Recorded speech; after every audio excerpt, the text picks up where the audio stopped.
मित्र हो, गेल्या काही दिवसांपासून शांत असलेल्या ऑपरेशन टायगरनं आता एकदम आणि अचानकपणे गती घेतलेली आहे. पुन्हा एकदा मोठ्या राजकीय भूकंप सदृश हालचालींना वेग येताना दिसतो आहे. त्यामुळे साहजिकच उद्धव ठाकरे शिवसेनेमध्ये मोठी खळबळ उडालेली आहे. उद्धव ठाकरे यांच्या शिवसेनेतील एकूण 9 खासदारांपैकी 7 खासदार फुटणार आहेत आणि ते एकनाथ शिंदे यांच्या गटामध्ये सामील होणार आहेत.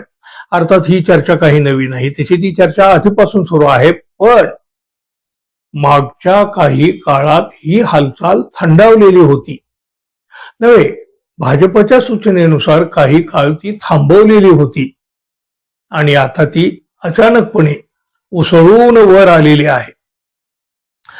उपमुख्यमंत्री एकनाथ शिंदे यांचे वाढलेले दिल्ली दौरे हे त्यासाठीच आहेत असं सांगितलं जाऊ लागलेलं आहे. उद्धव ठाकरे शिवसेनेला मोठं खिंडार पाडण्याचं संपूर्ण कारस्थान दिल्लीमध्ये शिजलं जात आहे नव्हे, ते आता शिजलेलंही आहे.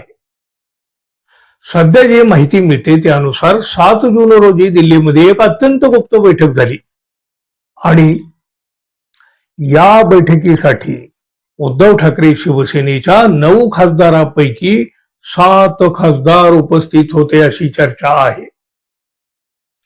एकनाथ शिंदे गटाचे केंद्रीय मंत्री प्रतापराव जाधव यांच्या निवासस्थानी झालेल्या भेटीमध्ये उपमुख्यमंत्री एकनाथ शिंदे आणि त्यांचे पुत्र खासदार श्रीकांत शिंदे यांनी या फोडाफोडीला अंतिम स्वरूप दिलेलं आहे.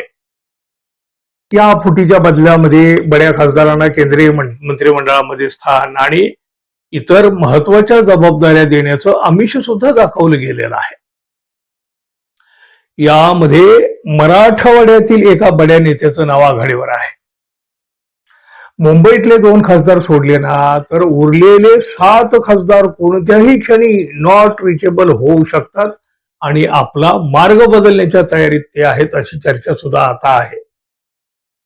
उपमुख्यमंत्री शिंदे यांनी दिल्लीमध्ये जाऊन केंद्रीय गृहमंत्री अमित शहा यांची भेट घेतल्यामुळं या ऑपरेशनवर आता दिल्लीचाही शिक्कामोर्तब झाल्याचं मानलं जाऊ लागलं आहे.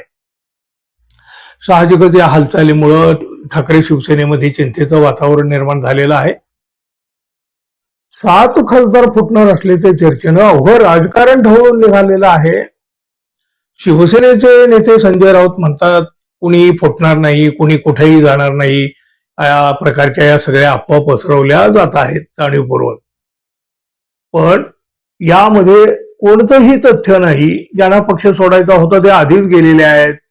उरलेले सगळेच्या सगळे खासदार पक्षासोबत ठामपणे उभे आहेत. आता संजय राऊत हे असं सांगतात, पण 7 खासदारापैकी कुणीही समोर येऊन हे बोलायला तयार नाही हो.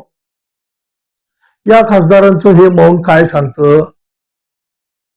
बघा, शिर्डीचे खासदार भाऊसाहेब वागचौरे यांना याबाबतीत प्रश्न विचारला गेला तर त्यांनी याचं उत्तर देणं सुद्धा टाळलेलं. यावर काही प्रश्न विचारू नका, मौनम सर्वार्थ साधनम असं म्हणत त्यांनी प्रतिक्रिया द्यायला स्पष्टपणे नकार सुद्धा दिला. म्हणजे मौन बाळगून सगळं काही त्यांना साध्य करायचं आहे हे तर दिसतं. या प्रश्नावर उत्तर देण्याचं त्यांनी टाळलं, पण नेमकं उत्तरही त्यातच मिळून गेलं. समजा जर अशा पद्धतीच्या काही गुप्त हालचाली सुरू नसत्या तर त्यांनी तसं स्पष्टपणे सांगितलं असतं ना. उत्तर टाळण्यातच त्यांचं उत्तर आहे. शिवाय मौनम सर्वार्थ साधनम असं सुद्धा त्यांनी म्हटलं आहे. आणि मग याचा सरळ सरळ अर्थ असा आहे की ठाकरे शिवसेनेमध्ये आता वणवा पेटलेला आहे आणि या वणव्याची आग आता मातोश्रीच्या दिशेनं निघालेली आहे. हा राजकीय भूकंप आता दृष्टीपथात येताना दिसू लागलेला आहे. पण शेवटी हे घाणेरडं राजकारण, पळवापळवीचं राजकारण, फोडाफोडीचं राजकारण आणि खोकेबाजीचं सुद्धा. अशा राजकारणाबद्दल तुम्ही काय म्हणाल मित्रांनो, जरूर सांगा. आणि आपण अजून आपल्या चॅनलला सबस्क्राईब केलं नसेल तर कृपया सबस्क्राईब करावं ही अपेक्षा तर आहे. धन्यवाद. पुन्हा भेटू. नमस्कार.